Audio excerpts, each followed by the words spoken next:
Hello, this is Wayne Dyer, and I'm here to talk to you about something that I think of as one of the most important things you can learn in your life: how to pull your own strings. Pulling Your Own Strings was a book that I wrote back in 1978. I think I appeared on about 3,000 talk shows across the country talking about it over the years. It was a bestseller for many, many years, and still to this day continues to be something that people who want to be more assertive and who do not want to have their strings pulled by others refer to on a regular basis.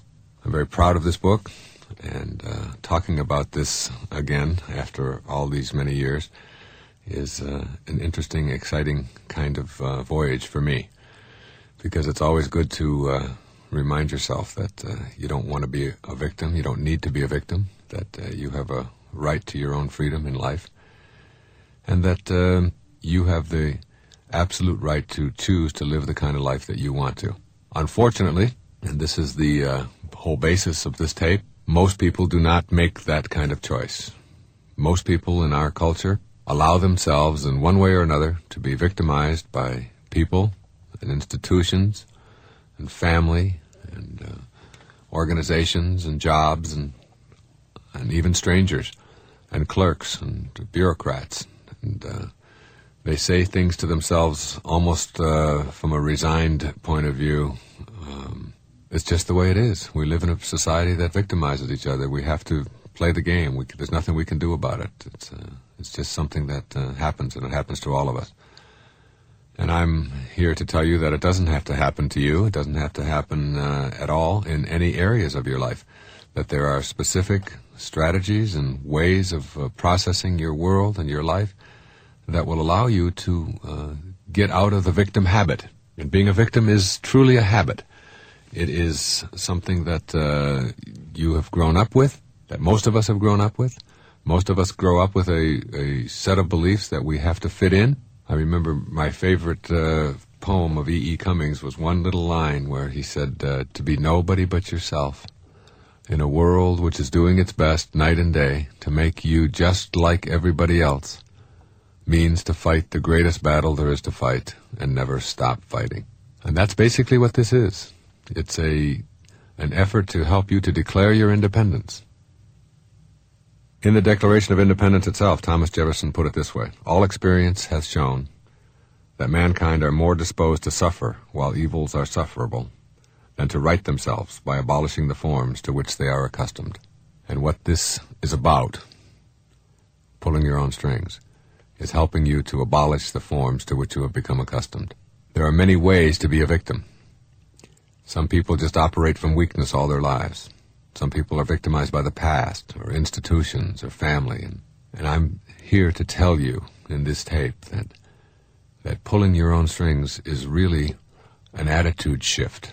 A shift away from having to be just like everybody else, having to fit in, having to do what you're told, having to listen to other people as the determiners of what your life is going to be, being intimidated by others, being bullied by others, being fearful of what might happen to you if you were to live your life the way you want to. I'm saying to you that you do not have to live that way, that being a victim is a learned habit.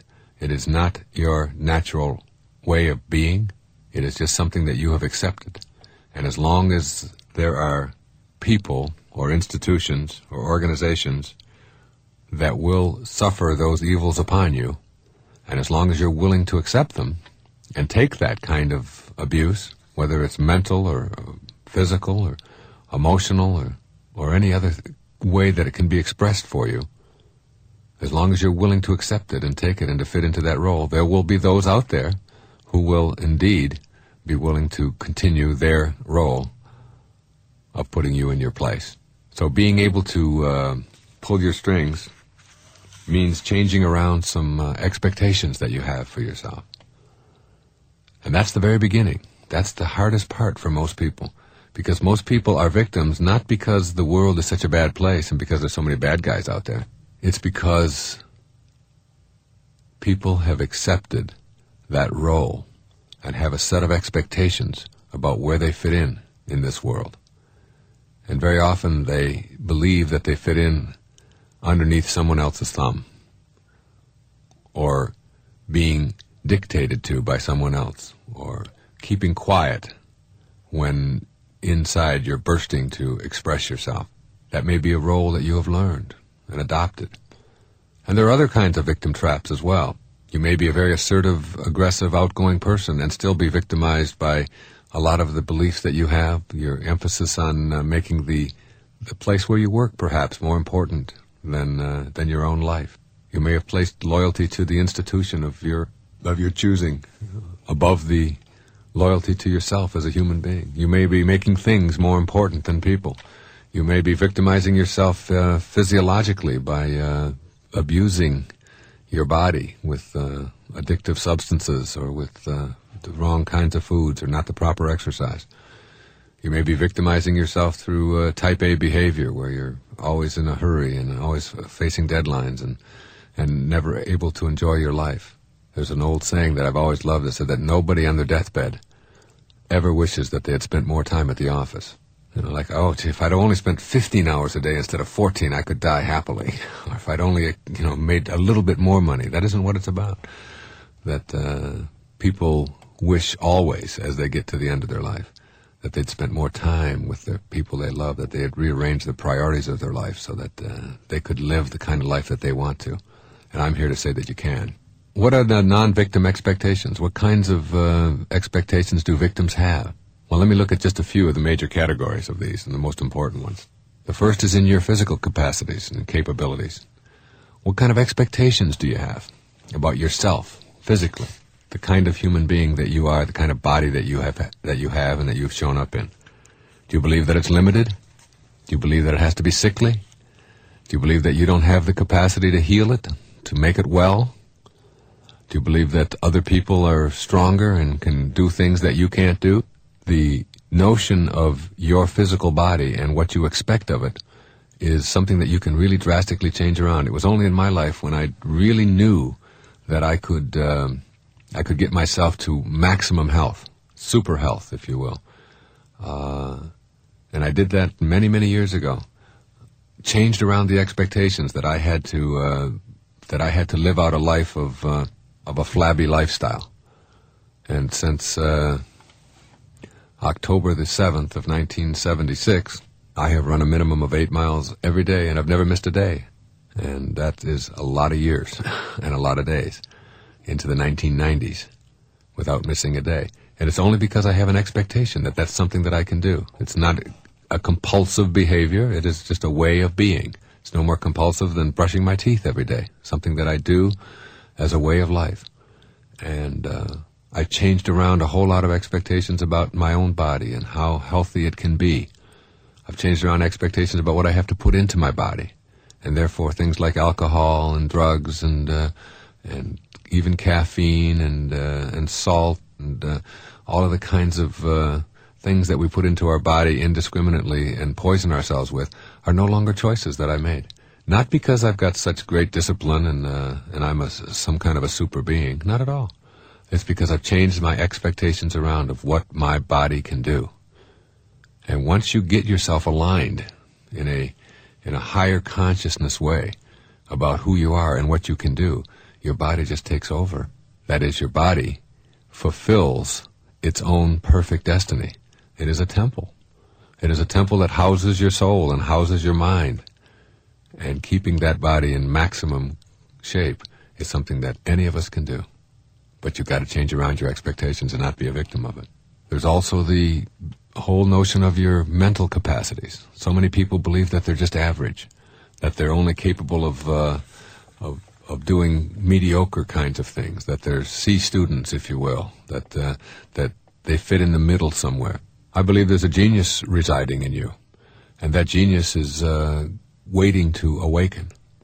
And the awakening process is really, once again, changing around your expectations, shifting your consciousness from a belief that you are average, or that you're mediocre, or that you can only accomplish a certain number of things, to shifting it to I am a creative genius. I am here on this planet for a reason. The whole universe is part of a perfection, a perfect system. There's an intelligence to the whole system. I believe the entire universe is part of a perfect intelligence that is making the whole thing work, invisible though it may be, and you are part of that. There's no accident there, and you're here for a reason. And when you get your life onto purpose, you will find that your mental capacities begin to grow enormously.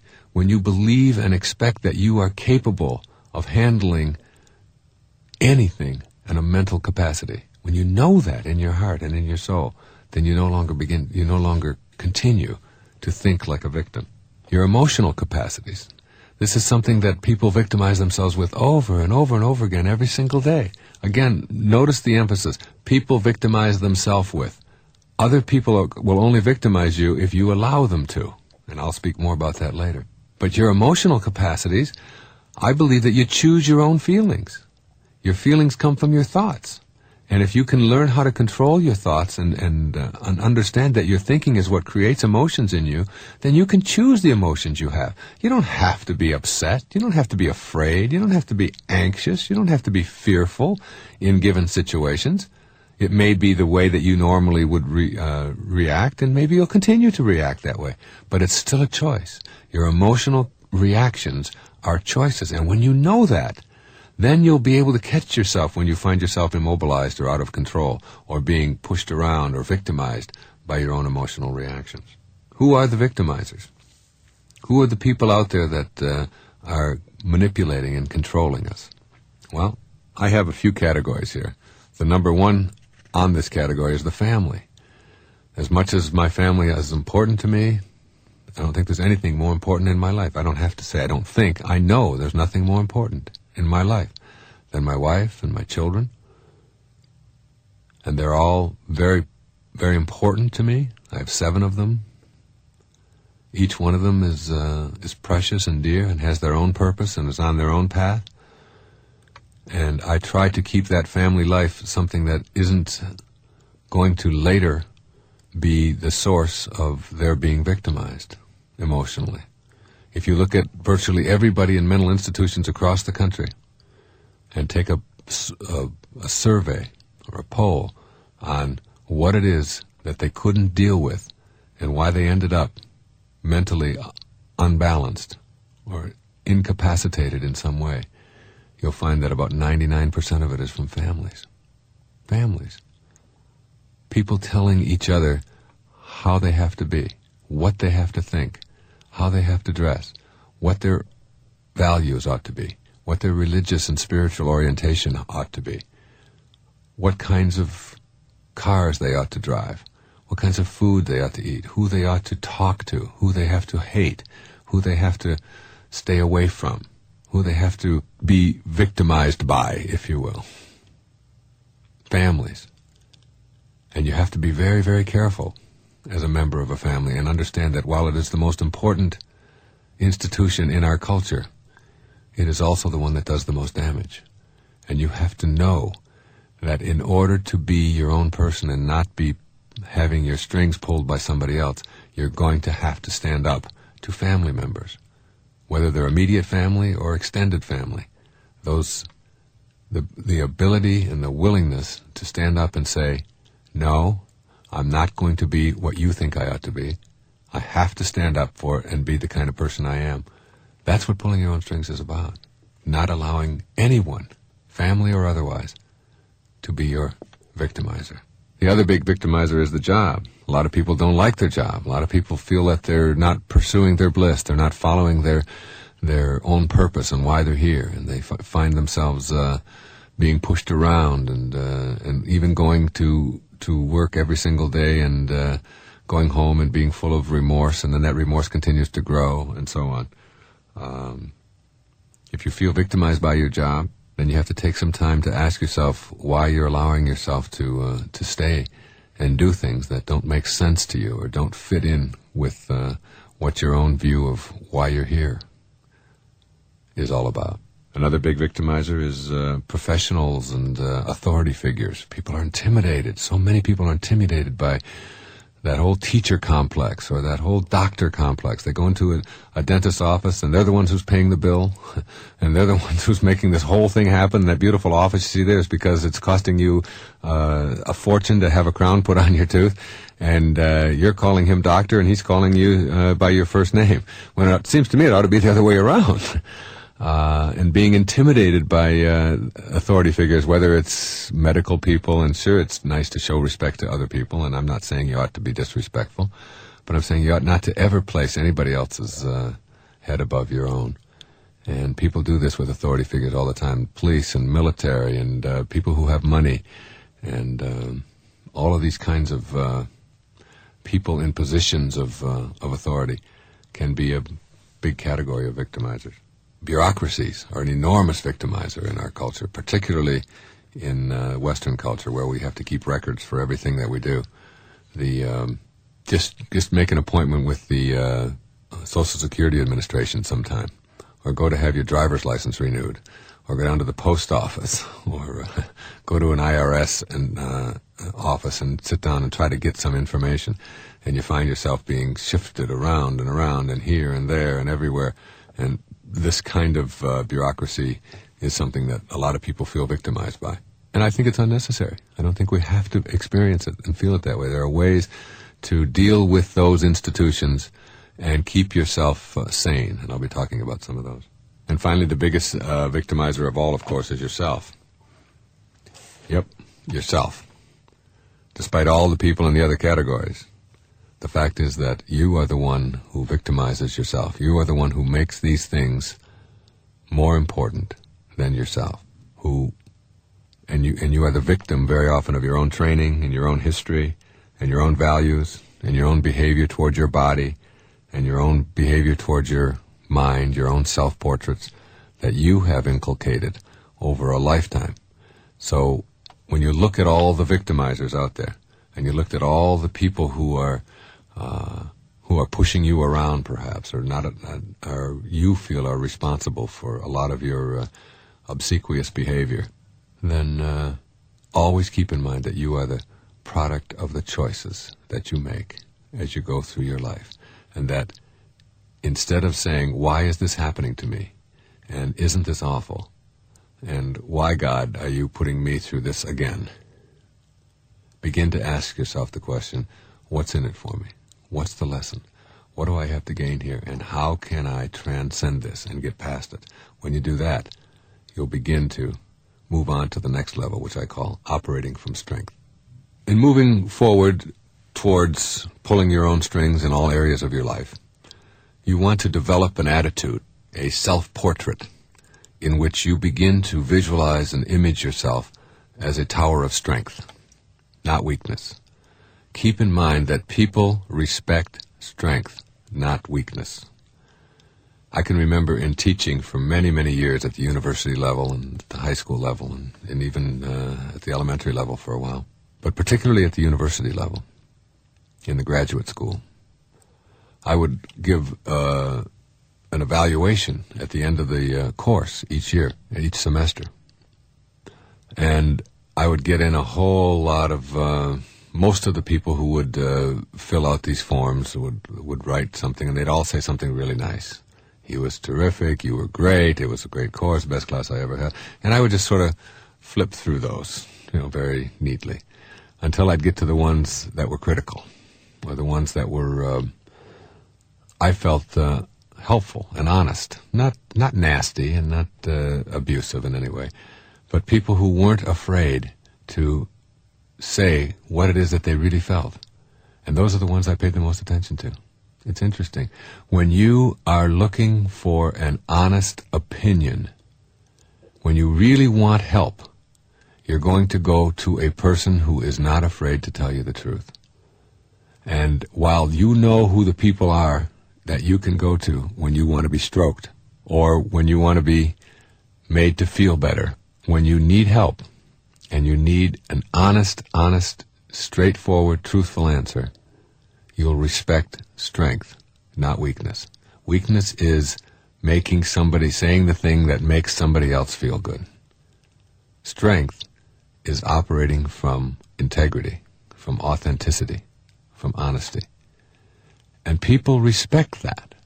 I know in my own life when I really want to know what it is that I can do to improve something, I know that my wife isn't afraid to tell me that.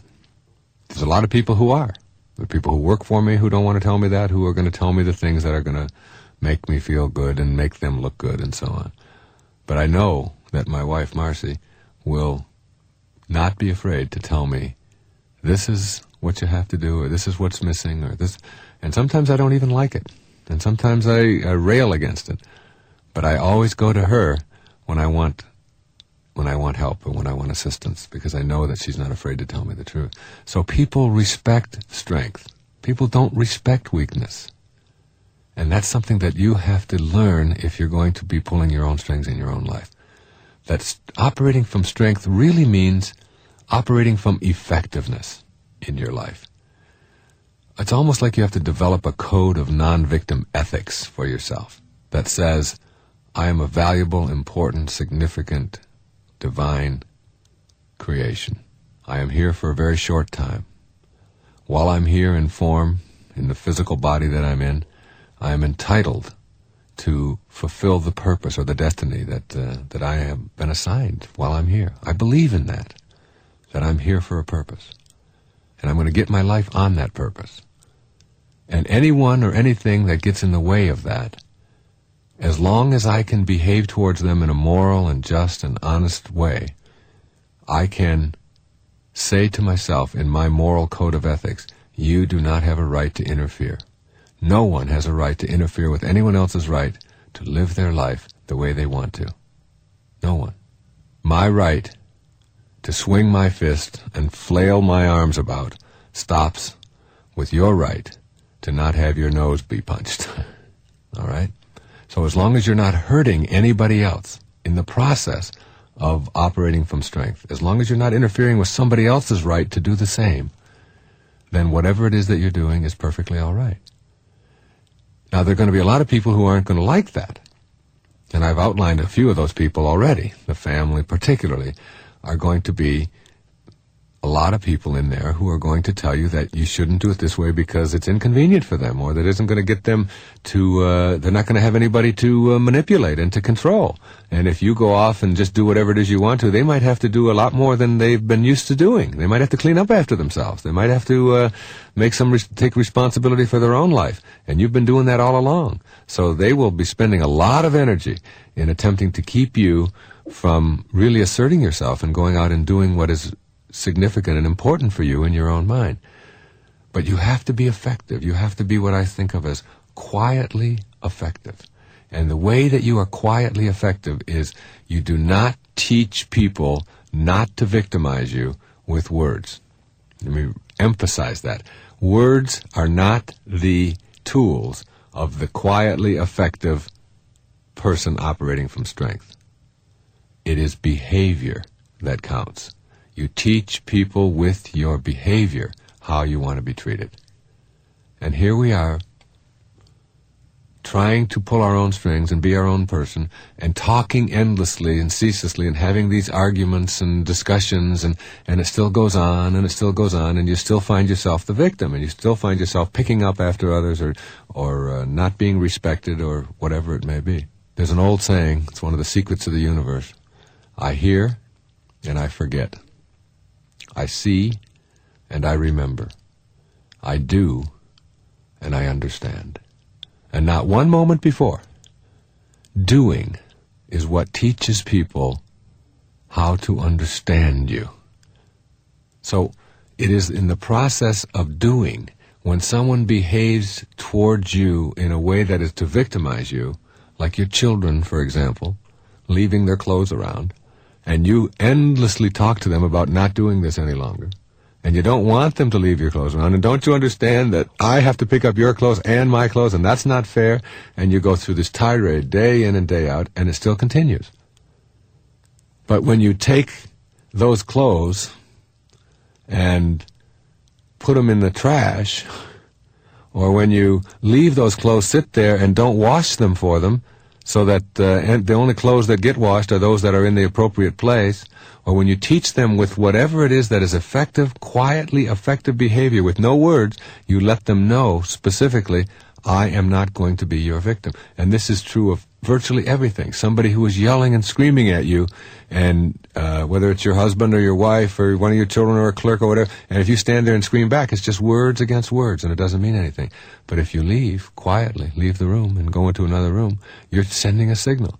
I am too dignified and too valuable and too important a person. I think too much of myself to stand here or sit here and take that kind of abuse. So I will be leaving. And you don't have to say those words. You just do it. And in every single expression wherein you are victimized through conversation or through words, there is a way to teach people with your behavior that you are a person who operates from strength rather than weakness. You must learn to never place anyone in your life in importance above yourself. No one. The Queen of England, the President of the United States, the generals that are in the armed forces, the doctors who serve you, the very rich people who live in the fancy homes in the suburbs, the entertainers, the sports stars, all of these people, whoever they are, the movie stars, whoever these people are, they are no different than you. That's one of the great lessons I learned when I toured the country many years ago for this book and for Your Erroneous Zones, and met appearing on The Tonight Show many times, and on Dinah Shore Show and John Davidson, and all of these shows that were very, very popular at that time. And I met so many of the top stars in music and in entertainment and sports and the recording industry, and it was always interesting to me that none of them, these were the people that were your heroes. None of them were any better than I was. I remember what President Carter said when he was running for office, and they asked him if he thought he was qualified to run for president. He said, well, I really never thought I was until I met all the other people who were running, and then I felt I was just as qualified as they were. And that's always the effect that it has on me when I meet somebody who's in this high position of authority, and I meet them and I talk with them and I find out that they have the same difficulties and the same foibles and the same problems and the same pimples and the little blemishes, and they smell bad too when they wake up in the morning, and they're not any better or different than any of the rest of us. And what you want to do is in your own mind, which is where being a non-victim always takes place, of course, is teach yourself that nobody out there deserves any more accolades or any more attention or any more respect than you do. You are human. You are connected to all the rest of us through that invisible intelligence that runs through all form in the universe. And you are just as valuable. And in God's eyes, no one is any better than anyone else. Know that. And know that it's not only true in God's eyes, but it's true in your eyes as well. And keep that in your mind. And then as you operate from strength, you can try on a few of these strategies. You stop asking permission in your life. You stop seeking permission when you're speaking. Instead of saying, would you mind if I ask you a question? Say, I'd like to know if, and whatever the question may be. Instead of saying, would you mind terribly if I return this for a refund? Say, I'm bringing this back because I'm dissatisfied. You can do that respectfully. You can do that kindly and gently. Instead of when you're going out with and saying, is it all right, dear, if I go out for an hour? You say, I'm going out, dear. Is there anything that you'd like me to do for you while I'm out? It's a declaration versus a question of getting permission. Get the permission, the idea that somebody else has to give you permission in order to live your life or do the things that you're entitled to do. This is not at all a case for being disrespectful at all of other people. It's a case for just letting the world know, and the people in it that are important to you, that you have a right to live your life without being victimized. It's as simple as that. Don't take it any further than that. When you're talking to people, if you want to operate from strength, look right into their eyes when you talk to them. When you look down or when you look from side to side, you send out a signal. The signal is, I'm not as important as you are. when you hem and haw and and maybe and all of that, you are sending out a signal. The signal is, victimize me. Do whatever it is that you want to do to me. I'm here just for that purpose. Watch your body and your posture and your body language when you're speaking, and make a direct effort to look directly into someone's eyeballs. I do that all the time when I'm speaking to people. I speak in large audiences, and when I'm through, people will come up to me, and I try to always make direct eye contact with that person. It's the window to the soul, and if you don't do that, you're sending out a signal. If someone asks you for a loan, or someone asks you to do things or something that you don't want to do, like serve on a committee perhaps that you don't want to serve on, instead of beating around the bush and playing the victim game and knowing that eventually, by saying maybe and I'm not sure and call me in a week and all of that, you know that eventually they're going to get you. There's such an easy way to handle that. 2 simple letters, N-O, right off the top. No, I'm not interested in that. Thank you for considering me. And then when they come back with all of the reasons why you should be doing what they think you should do and that you don't want to do, your response is, I guess you just didn't hear what I said. Perhaps you didn't hear me when I said that I didn't want to do that. And you never veer from that stance. And it becomes like a wonderful game that you're playing. You know what their game plan is. Their game plan is to get you to do something that you don't want to do. Or to loan you some money when you don't want to loan it, and you know that they're not good for it, or whatever it may be. You know what their game plan is and what their objective is. And all you have to do is just stay on course. Just stay on course.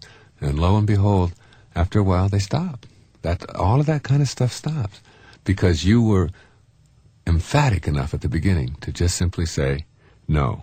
If you're a non-smoker and other people are smoking around you or anything like that, and you feel that they're violating your right to have your lungs free from their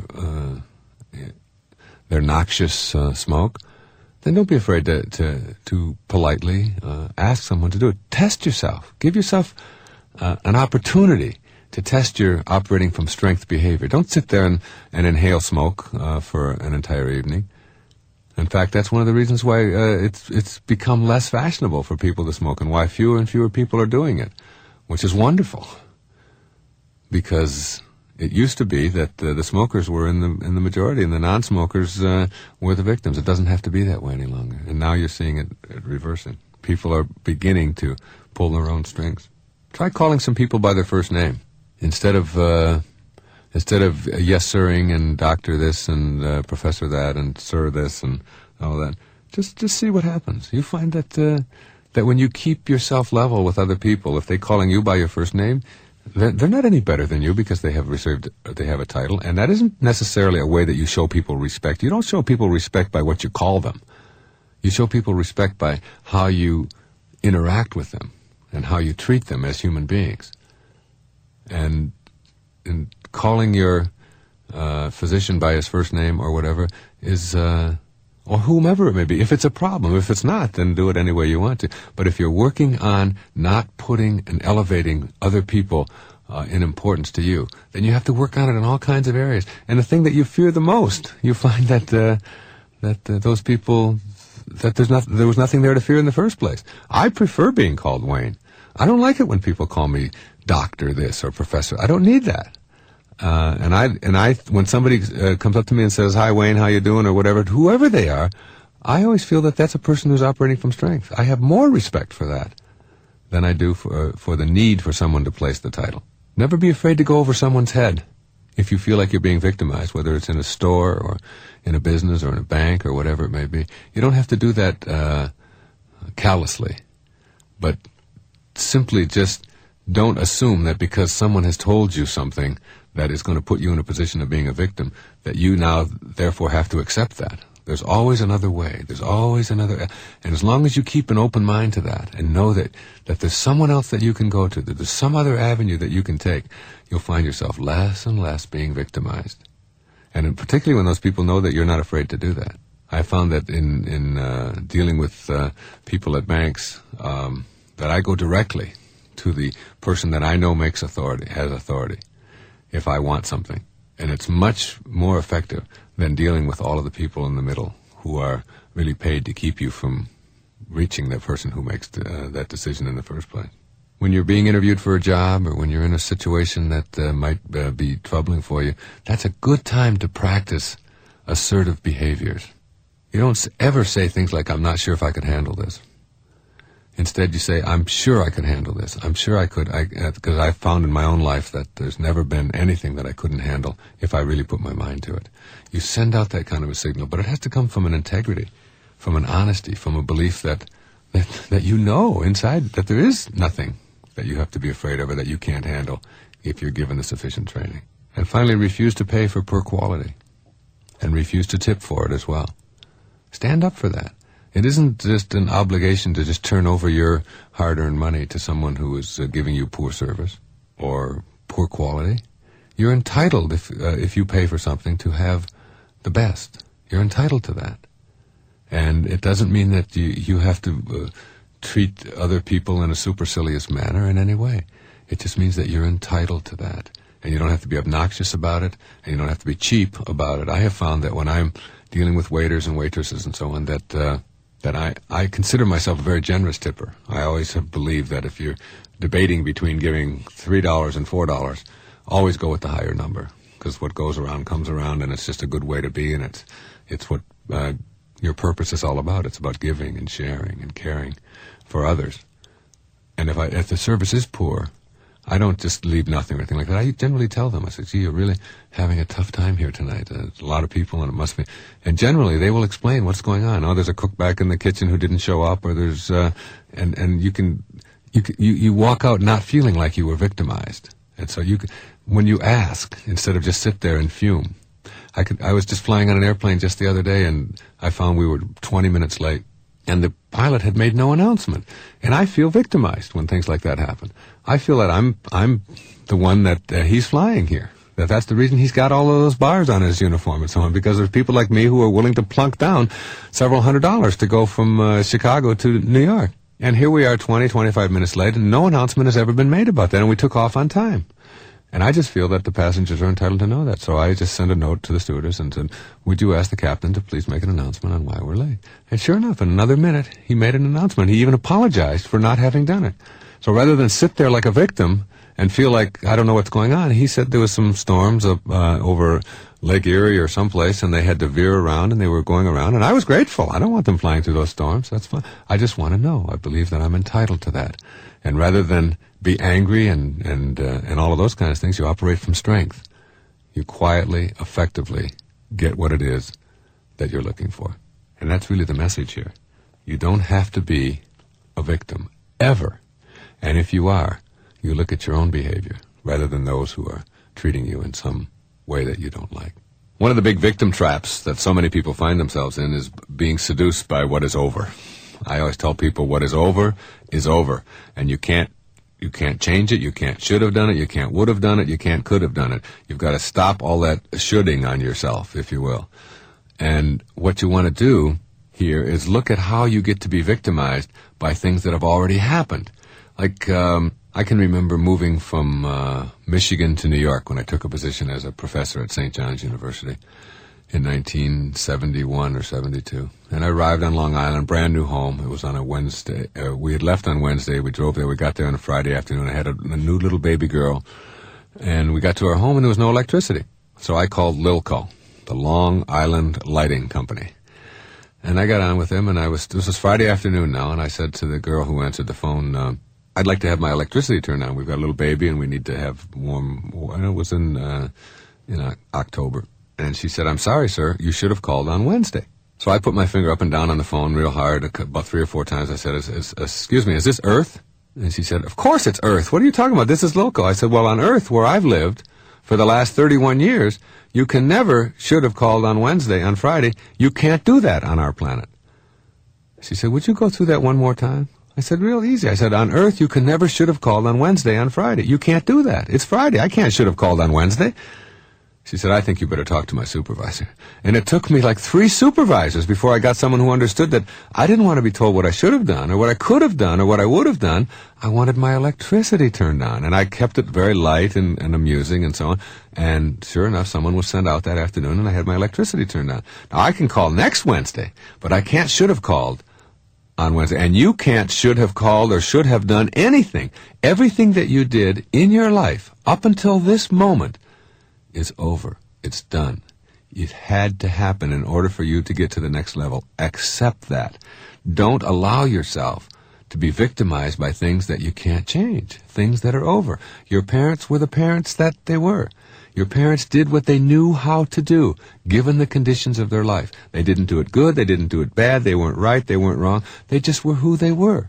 And they did what they knew how to do. And if what they knew how to do didn't fit in with what you think they should have been doing, then learn from it, grow from it. Don't be full of anger and hatred for them.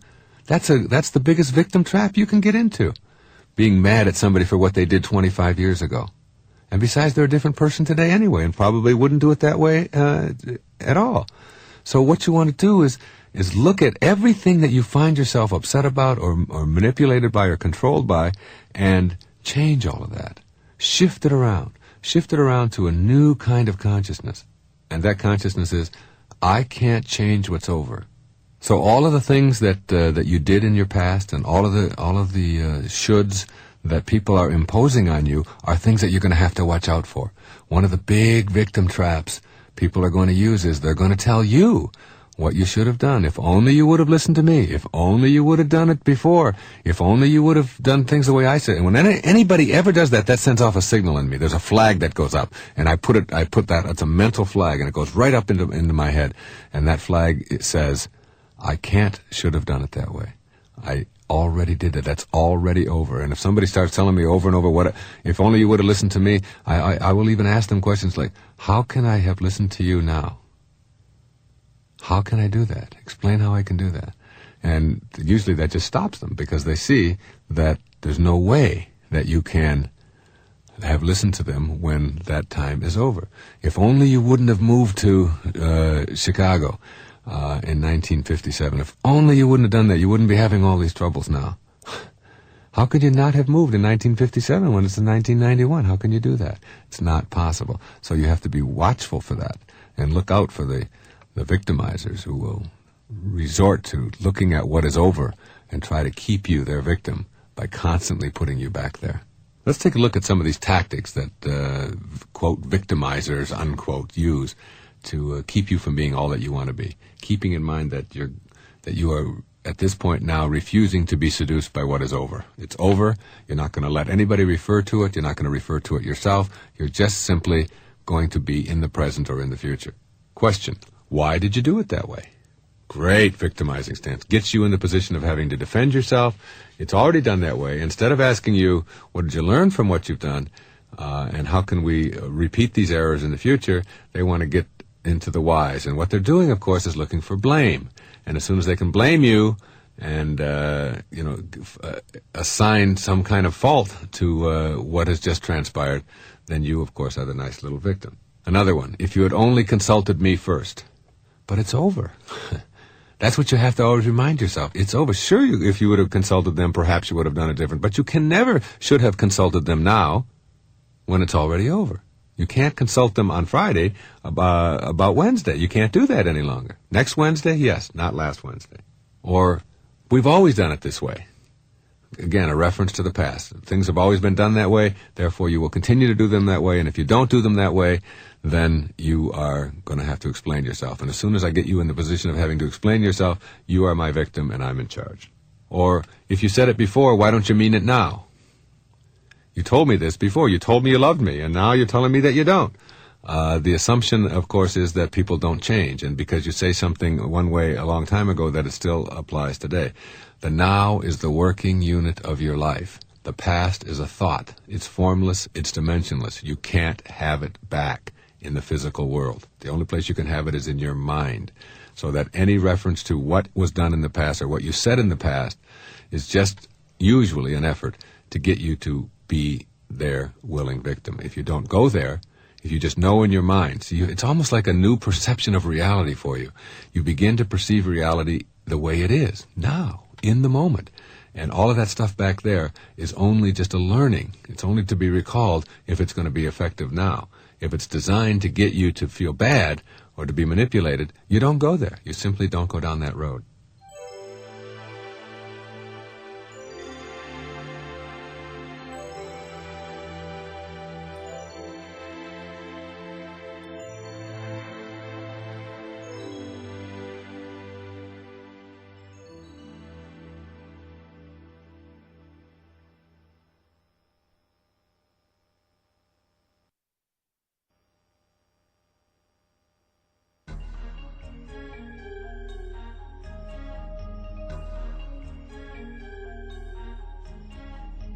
the if-onlys. If only I hadn't done it that way. Or whose fault was it? That's a favorite. Let's look back and look at all the faults and all the things that we can do to assign blame. And you assign blame, you get all the blame. What I tell people to do is take all the things in your life that are wrong and that aren't working and assign blame to them. I'm fat, who's at fault? Sarah Lee, all right, or somebody like that. And I'm broke, and that's the Dow Jones fault, and or it's the Ayatollah's fault, or it's somebody else's fault. And you assign blame to and now look at your life and see if it's any different. See if it's improved in any way. And you find that blame or fault finding doesn't do anything except make the victimizer one more step ahead of you in the game. All right, let's look at a few strategies here for stopping yourself from being victimized by references to the past. When someone starts telling you things that have always been a certain way and we've always done things this way, you can respond very nicely with, would you like to know if I care about what you're telling me right now? Or, do you think that what you're telling me right now is relevant? Do you believe that how we did it last Thursday or last year is really the issue here? It's like you confront it right away. And as soon as you get that, you disarm the potential victimizer. Try to eliminate the should-haves from your own life and from your own conversations, your own vocabulary. Try to get that word, what you should have or would have or could have, shoulda, woulda, coulda, out of your life, and understand that all of that is just a reference to keep you from being effective today. And it's just nothing but a blame assigner. And so don't use it yourself, and you'll find yourself flagging it real fast when other people use it on you as well. If someone asks you why you did something, give a very brief 1 or 2 sentence response, and that's it. And don't keep going on and over-explaining it, because the more you over-explain, the more you're going to find yourself victimized by them. Don't be afraid to admit that you're wrong when you do something, or just simply say you're right. You've made a very good point, and I will learn from that, and I won't do it in the future. This is one of the great things that my wife and I are able to do with each other over and over again. Instead of having these arguments that are endless, it's like you stop yourself right in the middle, and you say, you're right. You made a good point. I was a jerk. I did behave stupidly, and I'm going to see if I don't do that. It stops. I mean, I've seen my wife have her mouth fall almost onto the floor when I've just turned around and stopped being pushy about it and admitted, yeah, you made a good point. And usually the person doing the most talking is the one that's wrong. Try to learn from the past rather than repeating it and making references to it all the time. And silently forgive all of the people in your life who you feel have victimized you in some way. That's such an important lesson to learn. Forgiveness. That all of those people who behaved towards you in the past that you might still be hanging on today, the ex-spouse, the child that hasn't called, the person who borrowed money from you who hasn't repaid it, the parent or the grandparent who ignored you or abused you in some way, that forgiveness is a very, very powerful tool. All of the spiritual masters who've ever come our way, including, of course, Christ on the cross, when someone threw a spear and a soldier threw a spear into him, and his first words are, forgive them, for he knows not what he does. That's such an important concept to get, that the reason that Christ was saying he knows not what he does is because he was really saying that when you throw a spear into me, you throw a spear into yourself, because we're all connected, we're all one. And the same thing is true for all the people who have thrown spears into you, if you will, or have harmed you in some way. It's like a snake bite. If a snake comes along and bites you, no one ever died from a snake bite. The bite is just a bite. It's just a wound and you can't unbite someone. A snake can't unbite you. What kills you is the venom that is pouring through your system and destroying you. And the metaphor there is that what is destructive to you in this whole business of not being victimized by what is over is the venom, which is your thoughts that you carry around. The behavior is done. You can't undo it. You can't change it. You can't unabuse someone. You can't not abandon them now if you already did. You can't repay the money that you never repaid. I mean, that is all done. That's all. You didn't do it. That's over with. But what you can do now is decide not to carry that around, not to let their behavior destroy you. Mark Twain put it this way. He said, forgiveness is the fragrance that the violet sheds on the heel that has crushed it. And you have to know how to do that. Because once you let it go and get rid of it, and I can remember someone was trying to sue me at one time over some silly little thing, and I was angry and filled with rage about it and going to really show them that they couldn't do it. And once I let it go, and once I sent forgiveness out there and sent love where I was sending hate before, the suit was dropped, and all of the things that I worried about so much just, melted away. And the same thing will happen with so much of the victimizing that you do. Get forgiveness into your heart, and you'll find yourself a whole lot better off and not being victimized by all that stuff that happened years and years and years ago that isn't worth hanging on to anyway. Pulling your own strings. Another common way that people pull your strings instead of you pulling them yourself is this whole business of what I call the comparison trap. In a world of individuals, comparison is a senseless activity. You are unique in all the world. No one can get behind your eyeballs and be you. No one can experience you. The only thing that anyone can experience you with is their mind. Everything else is a step removed. Their thoughts are what they have to experience you with. And so too do you experience everyone else with your thoughts. Otherwise, you are experiencing existential aloneness. Existential aloneness is really very different than loneliness. See, loneliness is experienced when you don't like the person you're alone with. But aloneness is just in the way of things. You can be in a crowd at the largest stadium in the world, surrounded by 100,000 screaming people, and you experience it uniquely, alone. No one can get behind your eyeballs and inside your ears and experience it and hear it the way you hear it. Your red that you see, the color red, is your red, and it can't be mine. You can't see it the way I see it. And this is a very important mental concept to get to avoid being victimized by other people, because as you'll see in just a moment, there are people out there who would compare you all the time and use this as a way of controlling and manipulating and getting you to behave in the ways that they want you to behave.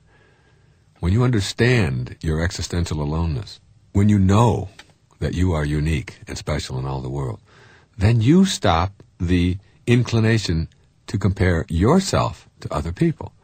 You stop constantly telling yourself that you have to be like others.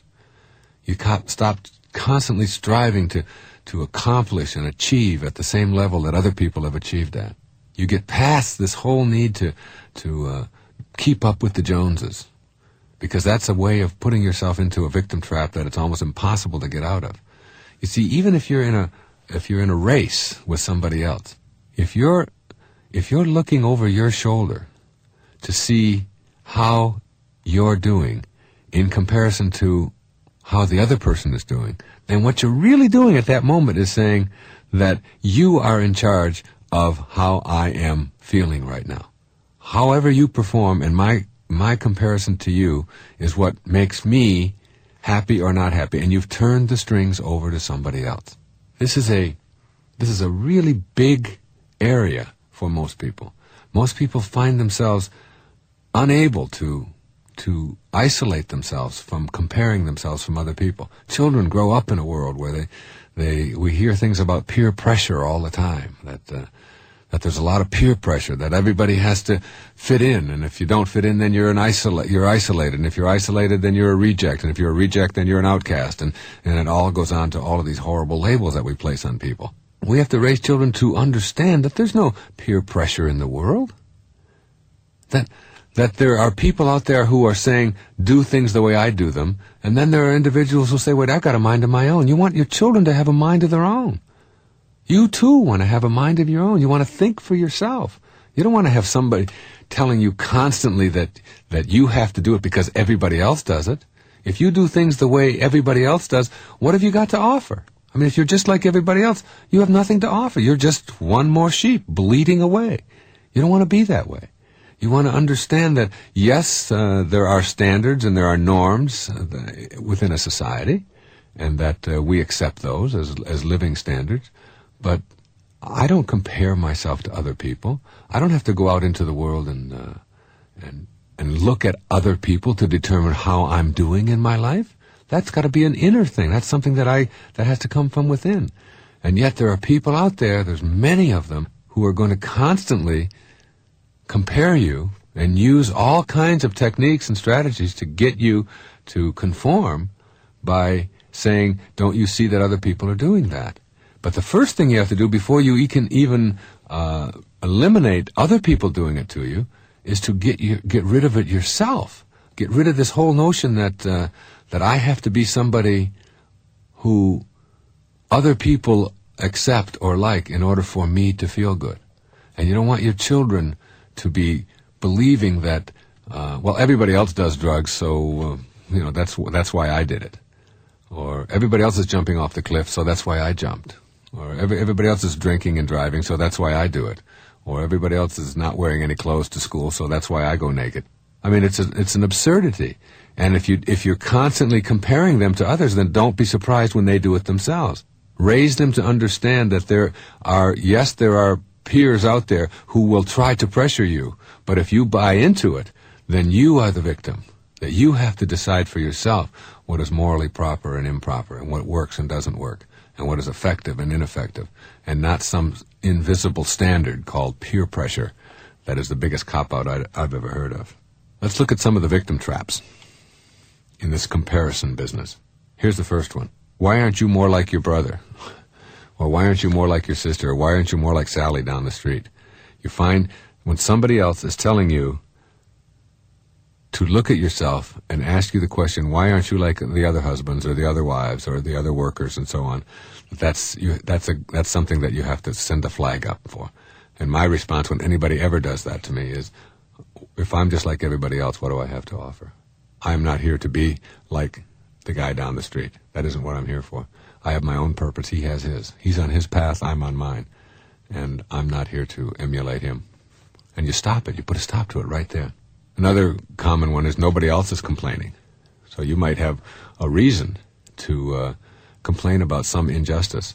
But since nobody else is doing it, then the victimizer will constantly be reminding you, well, look around you. Nobody else is saying anything, so why are you? What's wrong with you? As if everybody else's behavior ought to be determining your own. Margaret Mead had a wonderful line in one of her monographs back in 1934. She said, don't ever think for a minute that a small group of people who are committed to social change can't make a difference. In fact, it's the only thing that ever has. A small group, an individual, who has an idea, who doesn't want to be just like everybody else,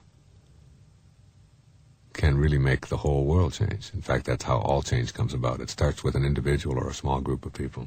Here's a great one. What if everybody in the world behaved like you do? What if everybody was like...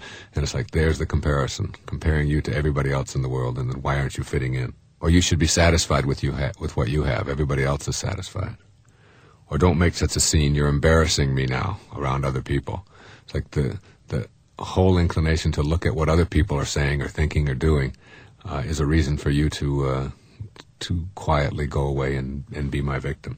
Another one that's a favorite of mine that you see in our culture a lot is, this is what God wants me to do. A lot of people use God as a reason for why they're doing what they're doing, as if God talks to them very specifically. You hear some of the serial murderers using the same kind of analogy. God told me to do it. Be very careful of anyone who believes that God specifically talks only to them and to no one else, and uses that as a reason why you should be doing what they decide you should do. So how do you overcome this? What kind of things can you do to not be the victim of someone comparing you and controlling you through those kinds of comparisons? First and foremost, when you're in any confrontation where someone is using references to other people and expecting you to go along, you have to remember that his comparisons have nothing to do with you. He would say that to anyone. It just happens to be that you're the person who's there. Refuse to be upset, and you'll be well on the way to avoiding these often insulting efforts at victimization. You have to know that your emotional reaction to those things is in you. It's not in them, it's in you. And they come from how you process it. If somebody starts comparing me to somebody else, I laugh inside. There was a time when I would get angry, but I'm way past that now. I don't need to do that. I see it for what it is. I know what they're trying to do, and I refuse to be compared to anyone in my life. And I do that in my mind. And as a result of doing that in my mind, I then can carry it out in my actions. When someone's giving you an argument, like in a store when you're taking something back and telling you, and this happens all the time, well, they'll start telling you about, just last week I had a customer where we had the very same thing, and sure, there they go off on this long, windy story, and there you are, getting ready to put on your little victim hat, And you respond with that very, very nicely with, do you think I care about the customer you had last week? Or why would I want to hear about how you dealt with other people? I'm concerned about this here and now. You keep it focused where it belongs. Remember that the victimizer is doing this to get you to go along with their program. So you have to put a halt to it. Practice using sentences that begin with the word you rather than I. Very, very helpful technique. One of the most helpful things that I can ever give to you. You want me to feel that last week's customer was an important thing to bring up. So you feel. If you start the sentence with you, you're putting the focus where it belongs, right back there. If you put it on I, you get into a defensive posture where you have to explain yourself. If someone is speaking very loudly and angrily towards you, your response is, you're really getting upset as you're telling me this. Or you really want me to listen to 5 stories about what happened last month when I want to talk about what happened here today. You, this is what you're doing. Instead of, I don't want to hear all this, and then you get yourself all mad and all worked up and so on, and you're in that defensive posture. Another good strategy is to label what the person is doing. You just simply say you're upset and you're comparing me with someone else. And that's an upfront statement. The moment that you find yourself dealing with a clerk or someone who is not going to go along with what you want or isn't going to help you out or is a middleman to keep you from reaching someone who has authority, the minute that you sense it, the second that happens, you stop talking to that person. You say, thank you very much, I appreciate your time, and you walk away, and now you regroup, and you start over. And you say, who is the person that has authority in here? Who is truly the person that can make this happen for me? Once you do that, you'll find yourself going into the... You see, what happens is if you go up through the chain of command, that each higher level, whether it's a refund policy or it's a bank loan or whatever it may be, each higher level has got to defend the person below him. He can't overrule that person. That's what they're there for. That's why they have that job. So if you start out above them, you start out going right to the person who can make a decision, even if it's a little more cumbersome to do that, you want to make that effort, because the moment that you have gotten to 2 or 3 people who have now been defended, when they get to the top person, they simply have to defend all of the people that he's got out there underneath him. So avoid all of those people in the beginning and tell the person, I've come directly to you because I understand that you're the decision maker here. And then you make your case for whatever it is that you want. Albert Einstein once wrote these words. He said, great spirits have always encountered violent opposition from mediocre minds. The truly great people, the ones who are going to really make a big impact in the world, the ones who are making a difference in the world, are always resisted by people who want to stay mediocre and who want to keep things average and want to keep things the way they've always been. Be one of the great spirits and know that the violent opposition that you're encountering is just other people's efforts to keep you at the status quo. If you refuse to go there and use some of these strategies and refuse to compare yourself and refuse to look back and deal effectively from a position of self-esteem now, you won't be victimized.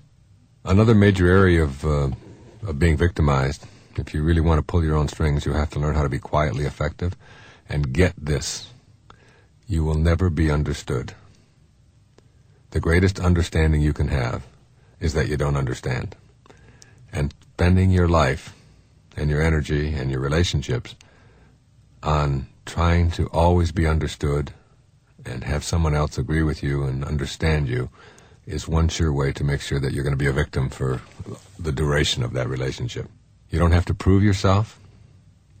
You don't have to allow yourself to be in a position where someone else is demanding to be understood by you. There's some things that are very simple, some very simple little clues that I use in my own life and in pulling your own strings that I'd like to share here with you. Under the heading of being quietly effective and knowing you're never going to be understood. First is that shrugging is a virtue. If you could just learn the art of the shrug. I like Ayn Rand's title, Atlas Shrugged. Atlas holding up the whole world and just shrugs. And the whole idea of not having to be in a position to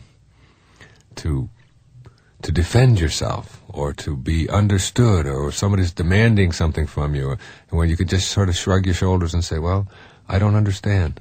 I just don't understand, and that's okay.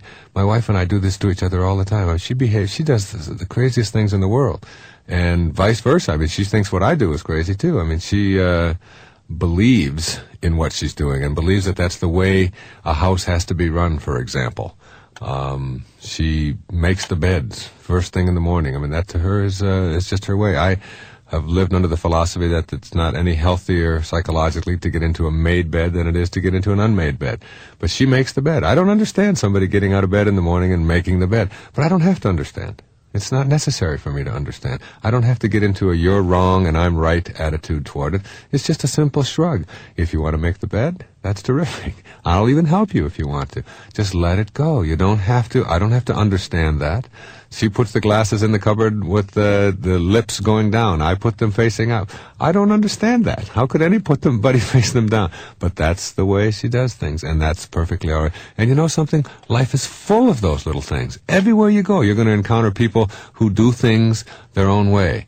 And that's really what makes the world go round, that uniqueness, that specialness in people. So if you just shrug at it and stop telling yourself that I have to be right and I have to make somebody else wrong in all of my interactions with them, just shrug. Just shrug quietly, shrug your shoulders and say, they have a right. They're on their own path. They have a right to do what they want to do. And you don't have to be understood. And when you get into that mindset of not needing to be understood all the time, then you're not going to be explaining yourself and having somebody else explain themselves to you over and over again endlessly. Being offended is a choice to be a victim.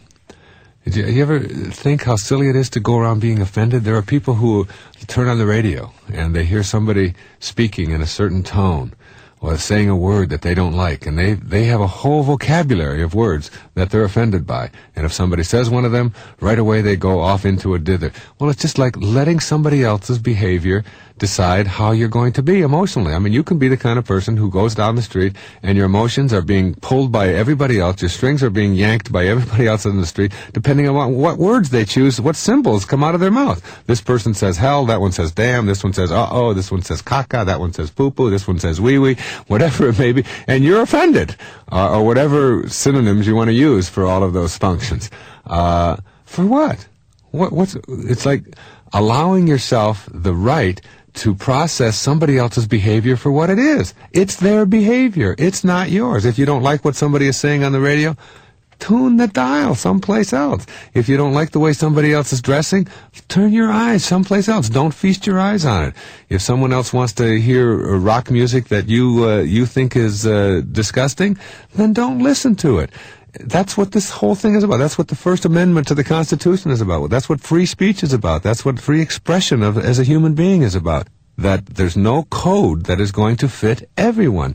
And choosing not to be offended is to choose not to be a victim. People speak the way they speak. I don't like some of the language that I see in the films. I don't let my children go and see some of the film. I don't like the violence that is on the screen.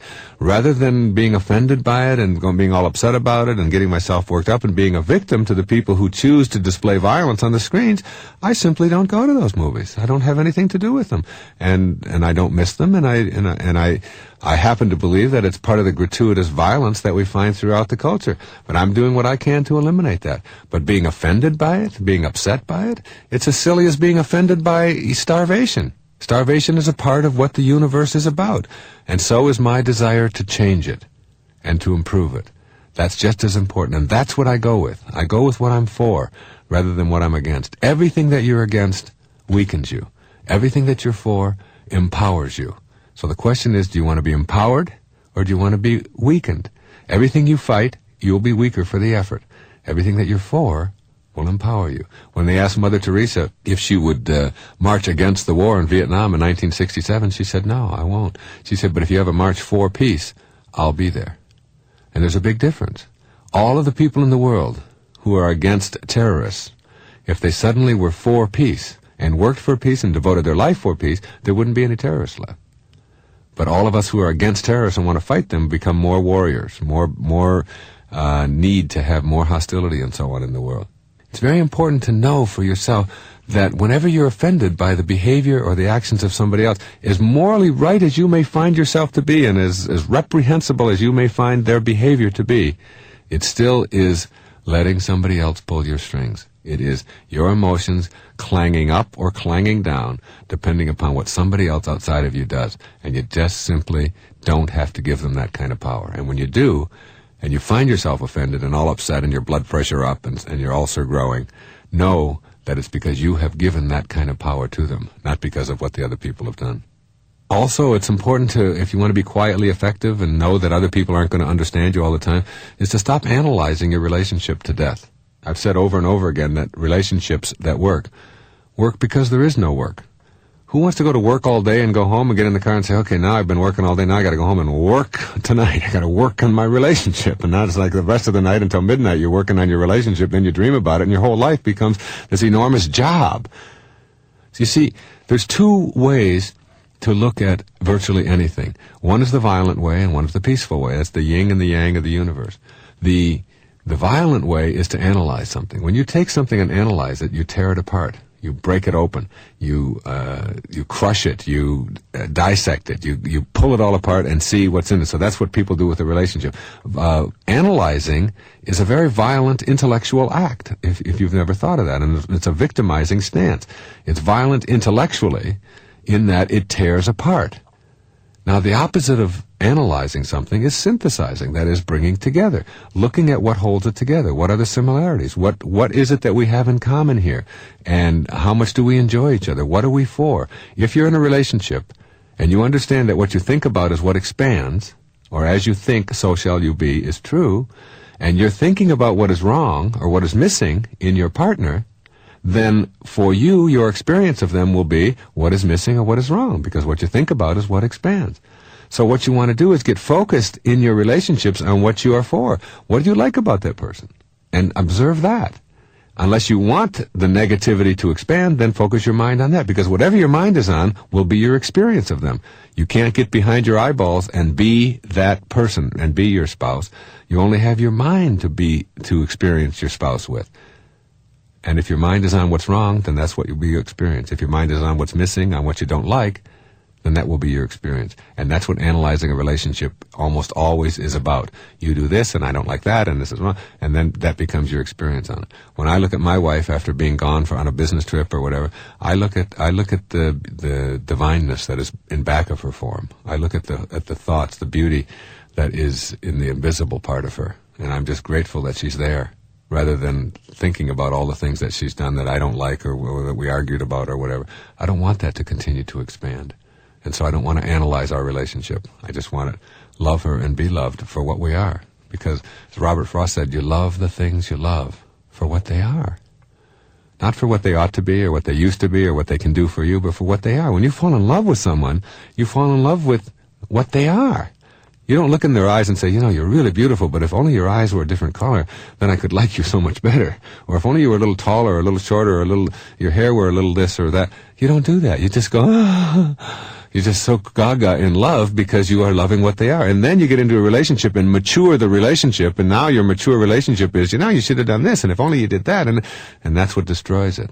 What you want to do is maintain that I love you for what you are. And we don't have to analyze it. When you're falling in love, you don't analyze anything.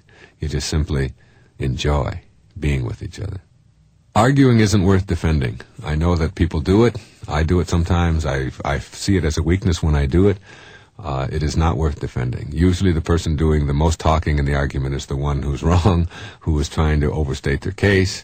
And I just was reminded of a cartoon that was in the New Yorker, where a fellow said, I'll tell you why I'm yelling. I'll tell you why I'm yelling. I'm yelling because I'm wrong.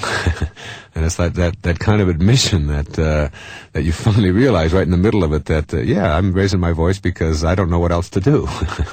And I've just realized that I've been arguing isn't worth defending. Arguing really is saying, if only you were more like me, then I could like you much better. That's behind almost every argument that we have. If only you could process the world the way I process it, we wouldn't be having any of these problems. But that isn't what you fall in love with. You don't want someone who's exactly like you. That's redundant. I mean, who needs another you? You already got one of those. What do you need two of them for? You fall in love with what's missing in you, and that's usually the opposite. And so usually the great loves are very much opposites, and that's what you're attracted to. And you'll find that working over and over again. If you hear people saying, we have everything in common, We like to do everything together and we share the same, then you can be sure that that relationship isn't going to last long, because who needs somebody else to be exactly like you are already? Now you got it tridundant, if there's such a word. So one of the big victimizing traps that we're talking about here is in this whole business about being quietly effective is, I simply do not understand you. And then you buying into that and saying, well, then I guess my role is to get you to understand, and I'll do everything I can to get you to understand. And there you go. Hook, line, and sinker, you just took the big one. You are on your way to being their victim. Here's some of the traps. I don't understand why you do those things. Right away, you're in the trap if you try to explain it. How could you do such a thing? I've never heard of such a thing. How could someone with your brains and your background do such a thing? Now it's like adding a little bit of insult to it. I'm not only shocked and scandalized, but disappointed because you, of all people, I'm stumped. You just have me perplexed. That's a great one. And now you've got to unperplex them, and you're going to be a victim as soon as you play that game. Please go over it one more time so I'll understand it. This is a very favorite. We've already been over it 642 times, but one more time and I'll get it. And that one more time, you're going to become their victim. If only you knew how I'm suffering. Now we add guilt to it. All right? You don't understand me, and I'm suffering because I don't understand you. I can't believe you're going to do that now. Not now. Not when, and you can fill in the blank, all right? And this is like, I don't understand how you could possibly be going to do something like that now. You're going to go out jogging now when all of the family is here? You're supposed to stay around and get fat like the rest of them, or whatever. And you just simply teach them that you are running your life, and this is what I'm going to do, and you can lean over and give them a big kiss and say, yeah, you'll get over it, or whatever. But you don't, whatever you do, stop to explain why you're going jogging now, because you'll never get your jogging in if you do. Let's look at a few strategies here on how to avoid this I don't understand game and being quietly effective. Stop explaining yourself whenever you realize that you resent doing so. The minute you realize that you are now in a defensive posture of explaining yourself because someone doesn't understand in any way, stop instantly right there. Feel free to explain yourself if you're doing so, but if you feel compelled to, your strings are being pulled, and the demands of others are controlling your life. Stop telling yourself that you are responsible for making people understand you. That's the game. They don't understand, and that's how they get you to be what they want you to be. Don't feel that you have a need to get them to understand. If they don't get it, they don't get it, and they probably aren't going to get it. There's a lot of people who don't get a lot of the things that I do in my life. My children don't understand a lot of the things I do. They don't understand why I meditate. I meditate every morning. A lot of people think that's really silly. But I don't care if they think it's silly, and I don't have to get them to understand what I get out of it. It is my way of going within and discovering a higher part of myself, and I go there. And now I have taught all of the people in my life that that's the way it's going to be. And when a stranger comes along, or a family member who isn't around, and they think it's absurd that I'm going to go meditating when everybody else is going off to breakfast, then I know I've got one more person who is trying to victimize me and get me to not do something that I want to do. And I just simply don't go that way. One of the great questions to ask when people are doing this to you is to ask the question, do you think you could ever understand? I mean, if I explained it in a language or in words that you really got, do you think you would still understand? Or are you just simply stuck in not understanding? And maybe you can know that the greatest understanding you can have is that you don't understand, and that's okay. Try not to allow yourself to be seduced into arguments. One of the best ways to do that is to just use the sentence, the word you. You want me to argue right now, and I really just don't want to. I don't really feel like I need to explain myself. And that's enough. Don't get yourself seduced into it. And learn to accept that other people are going to label you in a certain way. Other people are going to think you're weird. Others are going to think you're freaky and strange. And that's okay. There's a lot of people out there who think that about me. And it's fine. That's just their attitude. That's their belief. And I have no interest or need to get them to understand me. I just want them to be leaving me alone. I want them to stand out of my light, if you will, and not keep me from doing the things that are important for me to do. And whether you understand me or not is really of very little consequence. And that's the whole message of this section, is to know that people are going to try all of their might with I don't understand, and all of the little substations of I don't understand, to get you to be their victim and do things the way they want you to. Don't buy into it, and you'll find yourself not explaining yourself anymore. All right, let's take a look at a few more of the ways that people are victimized. Keep in mind as we go through this one sentence. You get treated in life the way you teach people to treat you. You get treated in life the way you teach people to treat you. If you find yourself being treated in a way that you resent or that turns you into a victim, ask yourself the question, what have I done to teach this person that this is something I'm willing to tolerate? What did I do the very first time somebody raised their voice to me or talked disrespectfully to me? What did I do when one of my children disobeyed me and now they do it all the time? How did I teach them that I'm willing to put up with this? No blame, no fault, no self-reproachment, just an understanding that you have taught these people what you're willing to accept.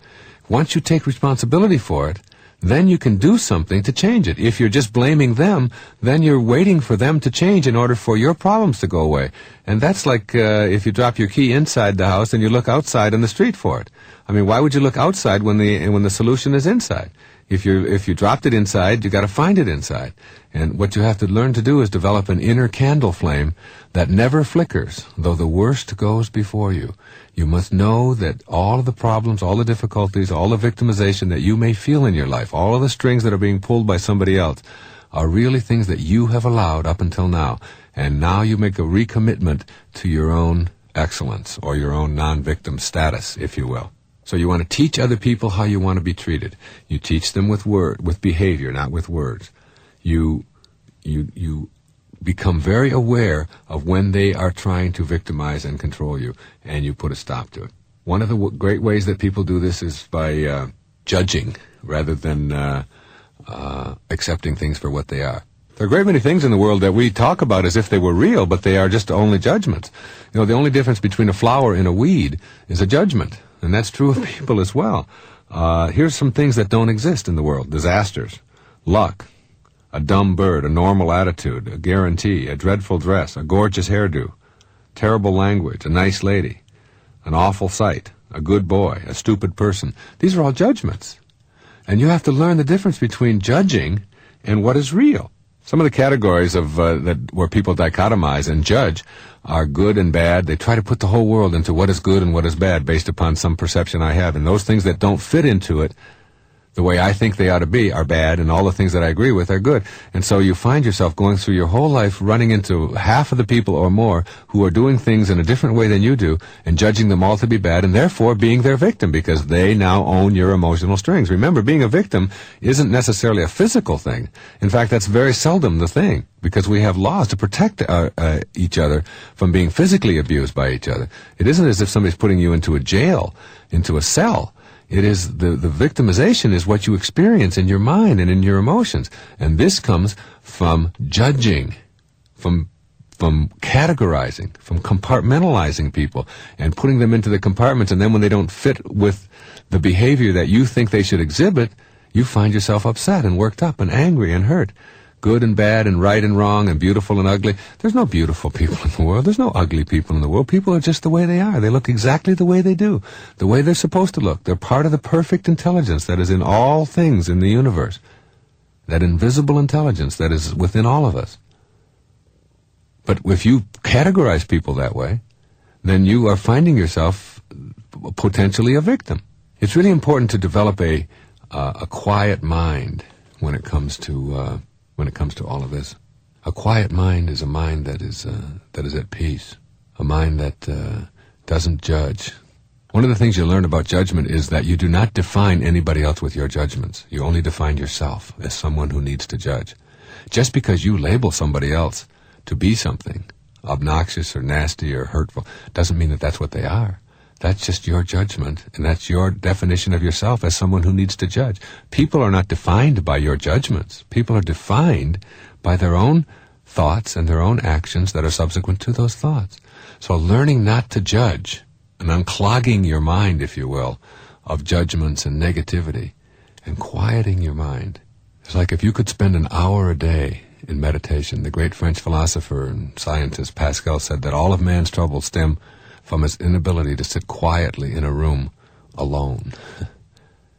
You sit quietly in a room alone and go within and discover that higher consciousness, whatever you want to call it, whether you call it God or soul or spirit or Louise, it doesn't make any difference what you label it. If you go within and discover that and spend time each day inside of yourself, just peacefully being there and asking the questions, how may I serve? And what is my purpose? And what can I do to make this life a better one? And how can I serve people rather than be victimized by them or victimizing anybody else? You find that developing that kind of a quiet, peaceful, serene mind is something that will allow you to process the whole world in a more peaceful way.